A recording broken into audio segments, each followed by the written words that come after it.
As Gio makes a decision about his future, Laura makes a shocking discovery. Lois and Brooklyn talk, but things go south quickly. Lois thinks they should find Gio, but Brooklyn says that her own need to be forgiven doesn't outweigh his need to process what's gone down. Betrayals goes on to say that if Lois is looking to be forgiven, she should look elsewhere. I have no interest in taking care of you and your feelings after you completely betrayed my trust. Lois insisted she did the best she could. You offered me a lifeline made of secrets, weeps Brooklyn. And God forgive me, I took it. Lois confesses that she didn't want to send the baby out into the world. She wanted to keep him close. We gave Gio a good home, Lois insists. We gave you your freedom. And that was the right thing to do.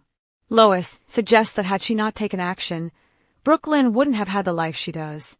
But Betrayals feels robbed of the decision to make her own choices for Gio. She can't help Gio because he doesn't trust her, and neither she nor Gio will ever be able to trust again because of Lois' manipulations and lies. Brooklyn says Gio wants nothing to do with her and she, in turn, wants nothing to do with her mom. Just then, Gloria enters and tells Betrayals, you want to have it out with someone, you have it out with me. Laura says that Lucky clearly never fell out of love with Elizabeth, and that he no doubt sees Rick as a rival. Liz, however, has her doubts about the future. What do you do when you love someone, and you know they are really good at rescuing you, but they're just not so good at the mundane day-to-day life stuff that makes a relationship work? Lucky is just like his dad, and Luke and Laura couldn't make it. What makes her and Lucky different, wonders Liz. Alexis takes a meeting with Christina and Lucky, laying it all on the line. If the police investigate the cut-break line, her daughter's going to prison. They discuss how many potential witnesses there were, and Christina admits that Dante knows she was on the scene. They come to the conclusion that the only real evidence is the car itself, which Ava bribed someone to hide. Alexis advises Lucky to stay as far away from the mess as he possibly can. Once alone with Christina, Alexis says their options are to find the car or get Rick and Ava, two greedy, disgusting, duplicitous people, to turn on each other. Christina immediately wants to help, but Alexis snaps that she needs to stop being so impulsive. Christina ponders turning herself in, only to have Alexis say that would devastate Molly. So if you're not interested in saving your own life, do it for your sister. Portia tells Curtis everything. Carly asks Curtis to use Aurora Media to remind folks that Drew is an awful human being, thus helping shore up Michael's chances of getting custody. Curtis says he doesn't want to use his platforms to advance a personal agenda, but she points out all he'd be doing is publicizing the many, many sins Drew has committed and exposing him for the terrible person he is.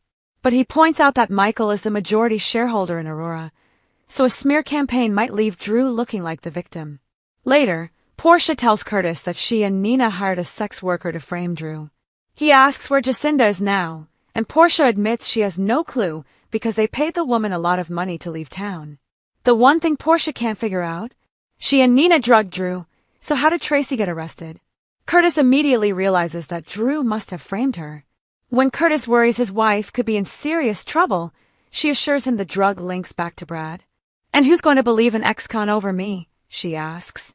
Curtis suggests a way to neutralize Drew. They need to find Jacinda to AT the Crimson offices. Nina tells Ava her theory. Michael, not Jason, is the father of Sasha's baby. Hiding a pregnant mistress might, they muse, be enough to cost Michael custody.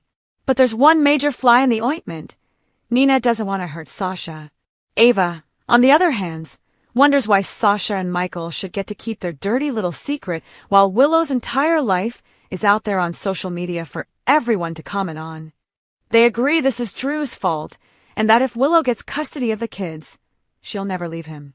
In fact, Nina thinks it might be best if her daughter doesn't get full custody, especially since Drew will obviously move Willow and the kids to DC the first chance he gets. Ava says that no matter what Nina does, there will be consequences. Her advice: choose the consequences you can best live with. Michael has family time.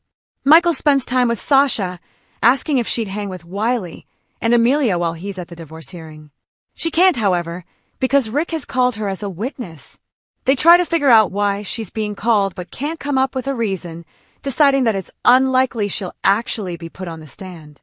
Maybe, Sasha reflects, if she told him about Drew and Willow kissing way back when, Michael and his wife could have worked through their issues and would still be together.